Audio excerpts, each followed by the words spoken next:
السلام عليكم ورحمة الله وبركاته. رجعت لكم هلا بحلقة جديدة.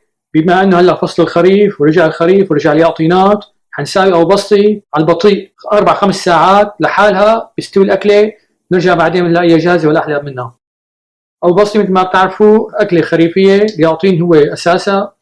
بدنا مع الياطين بدنا لحمة شقف، بدنا كم سن توم، بدنا حمص مسلوق، بدنا شي 3-4 بصلات مفرومين ناعم شايفين شلون، بدنا زيت زيتون 4 معالق كبار، بدنا 3 معالق كبيرة معجون البندورة، معلقتين كبار من معجون الدجاج، بدنا 3 معالق من دبس الرمان، بدنا ملح وبهار هي و3 كاسات مي.